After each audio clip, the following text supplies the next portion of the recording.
All right. Thank you, everybody, for joining us for another session of the APL Readers Corner. We are here every week on Friday at 1 p.m., where we discuss and review a book from a different genre each week. This week, we are discussing science nonfiction. So we picked a science nonfiction book. This book I wasn't totally on board with. Like, I read a lot of science nonfiction, but I've never read anything like this, so I'm super excited to discuss it. All of the books that we have are available on Hoopla, so after you listen to the review or after you watch us, you can definitely log on to Hoopla with your library card and you can check out the book right away.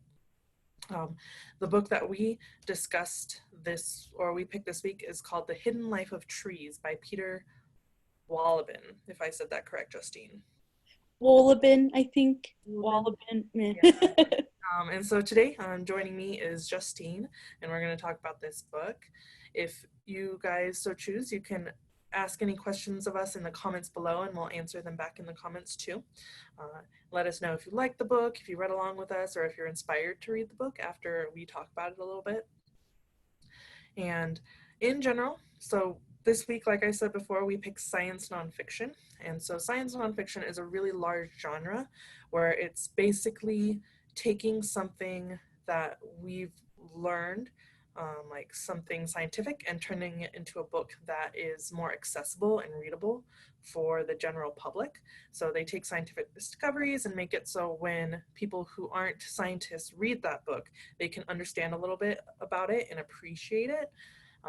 So usually they're very informative, they're reality-based. It's a little bit of mix of storytelling and like scientific fact, technical writing, so you get a little bit of both usually with these books. Sometimes with science nonfiction you get a lot of technical writing, so it drowns out the storytelling, which makes it a little bit drier, and sometimes you get it too much storytelling to the point that you don't really learn anything. But I feel like this week we picked a really good book that was nicely in the middle. Like, I feel like I learned a lot, and there was a lot of storytelling, so it wasn't boring at all. And then I'll let Justine go ahead and summarize the book for you with the book summary from Hoopla and then a little bit about the author. Awesome. All right, so this is a condensed version of the summary that they provided on Hoopla. So in The Hidden Life of Trees, Peter Wohlleben shares his love of forest and describes the fascinating processes of life, death, and regeneration as he observed it in the woodland. He draws on groundbreaking discoveries and presents the science behind the secret and previously unknown life of trees and their ability to communicate. He believes that eco-friendly practices are not only economically sustainable, but also benefit the health of our planet and the mental and physical health of all who live on Earth. So I know when I read that, I was definitely drawn in immediately because I didn't know trees could communicate. So we'll definitely talk about that. I'm just going to go a little bit over his bio here. So Peter Wohlleben is a German forester and author who writes on ecological themes in popular language that's accessible for non-arborists. He is a German forest ranger, and he spent over 20 years working for the Forestry Commission in Germany before he left to put his ideas of ecology into practice. Now he runs an environmentally friendly woodland in Germany where he's working to regenerate primeval forests. He studied forestry, obviously, began working for the State Forestry Administration in Rhineland-Palatinate in 1987. He was also in charge of a 3,000-odd acre woodlot in the Eifel region, and he actually used to fell trees, and he sprayed logs with insecticides, and that's something he definitely didn't feel good about, which becomes obvious when you read the book. So in his book, The Hidden Life of Trees, it became a surprise bestseller, and it's still at the top of the list in Germany. And now that it has been translated, it's kind of an international bestseller, and it's definitely struck a nerve around the globe and has drawn attention to the importance of the world's forests. Yeah, like I could tell that there was a lot of himself in that book. So you could tell that he was very, like, when he says right off the bat that he used to be a forester and that he wanted to change his way of thinking. So it's like, I feel like he put a lot of himself into the book, and it really shines through, especially with his knowledge. Another thing with science nonfiction is that usually a book is written by someone who is authoritative about their area of study, which I feel like he definitely was. Oh yeah, Um, absolutely. yeah. And overall, like you mentioned, Justine, this book has been well received like all over the world.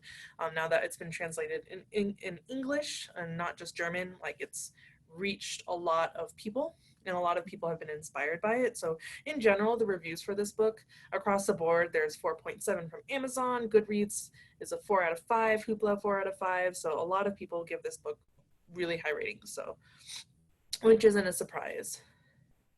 Um, let's see. And so I know I like the book a lot, Justine, but what did you like about the book? So I think one of the main things I liked about it is that even though, it's educational and we were learning things, that it wasn't written in this like dry technical language, like you said. It's accessible for anyone who isn't like into arbology. I don't know if that's a word, but like the study of trees. Yeah. And it's, you're able to learn while also having fun. It kind of feels like just a friend sitting down with you, telling you about something he's passionate about, Mhm. and that's something that I really enjoyed about it. Yeah, his writing style was really good. Like the book is broken up into short chapters, so you could read a short chapter and go do something and then come back read another short chapter, which I really liked the pacing of it because it was very calm book. It was very informative. And like you said, it was like someone just talking to you about trees, which normally I wouldn't be like, oh, what's so interesting about trees? But he made you so interested about the trees. Like I was so interested. I was like, well, like I would do something and I'm like, oh, I need to read another chapter, and then I'd come back. Um, and in general, I feel like the tone of the book was very like if I can call a science nonfiction book spiritual, like I feel like it was a very spiritual book. Absolutely. I would totally agree with that. And like I also appreciate that it wasn't preachy, Mm-hmm. which sometimes material like this can be. Um, and so I just appreciated that he's just being real with us. He's like, this is what the science says. We need to focus on the conservation of the forest. Mm-hmm. That's it. And it was really interesting the way, like in the later chapters, he was talking about how we thought, because of what we've been learning through scientific research, what we thought was conservation of the forest isn't conservation of the forest. So, like cutting down trees to open white spaces to increase plant diversity is not necessarily good for the forest, and it isn't good for the trees, which I thought was really interesting because I feel right off the bat that, oh, if you have wide open spaces, like it's better for the trees, more plants. But in this case, I guess it isn't. Like, what were, when you were reading this book, what were like some of the more interesting things that you learned about? I think one of the interesting things is I actually thought that trees needed, like you said, a lot of space to grow. I thought that even within their own species that they were kind of competing for resources, but it turns out that they're very social. If one tree is sick, it's not like they take advantage of that and steal its resources. Actually, it's the opposite. They were like, "Hey buddy, you're like having a hard time. Here, have some sugar, you need more." So they actually take care of each other. They even take care of stumps that don't even have the crown, the big part of the tree anymore. They'll just keep giving it sugar and keeping that stump alive. It's amazing. No, like when I learned, like in the beginning chapters when they're talking about the underground network that trees have that they can sort of communicate along and like share resources through, I was like, that is fascinating. I didn't know anything about it. And it's like during the process of reading this book, like I would talk to other people about the book and I would be like, but the trees, and nobody understands unless they read the book. But it's just it's a lot of things that you wouldn't necessarily learn about trees, and you're learning it in this book. uh, so that was extremely interesting. uh, Absolutely. and in general, I feel like we've talked about this a little bit already, but do you feel like this was a very good science nonfiction book? I feel like it was. Like I said, it's not dry. Usually in nonfiction books, especially of the scientific realm, you don't see the use of metaphor and simile as much. It's usually a literary device that's used in fiction, but they use it here, and he uses it very well to make concepts that are difficult easier to grasp. So, like, we'll talk a little more about it later, but um, when he's discussing the fungal networks, he calls it the wood wide web, you know. And basically the fungi networks, it's like the internet for the trees. It allows them to communicate with each other, which normally they wouldn't be able to. So I thought that that was a great use of simile. It really helps you understand. Hmm. Yeah, and I feel like because of his background in forestry and because he's basically working all his life to preserve old forests, or to create them, really, because we don't, like, I guess in Central Europe there aren't really any old forests anymore because they've just been cut down and brought back and cut down and brought back. So his mission to like create old forests in Central Europe again, like I feel like that makes him very authoritative. So when I was reading it, like I was like, oh, this makes sense. Like he knows what he's talking about. So, but at the same time, it was so enjoyable to read. Um, Yeah. and we, let's see, we kind of already talked about, we have a list of discussion questions that we got from litlovers.com. And some of them we've already talked about, like what we've learned from the book and about the Wood Wide Web. Um, did like one chapter that struck me is that there's parental behavior for trees. Like you wouldn't think because like trees are plants and that they just spread their seeds, like they do it in a variety of methods, but him talking about how some tree species have parental behavior, like what did you think about that? I thought that that was super interesting because I never really thought about trees in that way. I definitely thought that they were more like objects and didn't have feelings, you know, that type of thing. But obviously, the way that they react to like their young and even their elderly, you see like a parental sort of instinct there. I don't know if that's the right word, but like they don't want their young to grow up too fast, so you know they only let 3% of the light filter in. That doesn't allow the trees to grow particularly tall, but it allows them to like stabilize in their trunk, which is really important for like, you know, winter storms that are going to blow 60 miles per hour wind. That way they're not going to be swept up because they're too tall and don't have any stability at the bottom. So I Mhm. think that's really cool that the tree knows that their young one needs to be patient. That's really cool. Yeah. I will say if there's one thing that I feel like this book was missing was maybe a very small chapter in the beginning to remind me how trees actually work, because he Mhm. would talk about it sometimes, like he would talk about how they draw up water, but it's like I was trying to like remember like my elementary school like science where I was like, how do trees work? So I would have appreciated that a little bit at the beginning, but overall I feel like it was super informative, especially about like learning new things, that trees could have parental behavior, that they could look after their young trees. Um, so I thought that was really cool. But in general, like I think this question is a really good one. But do you think he over anthropomizes trees in his book? Like, does he make them too human, or is it a question in and of itself, a reflection of what we accept as beings? So I really love that question because I think the question itself is already problematic, because why is it a bad thing that he is describing trees in human terms? Like, I think we should start as a society thinking about trees as being more like us than unlike us. Like, we tend to put them in a category as being objects, but if you really want to get down to it, I mean, if you think of jellyfish, they don't even have brains.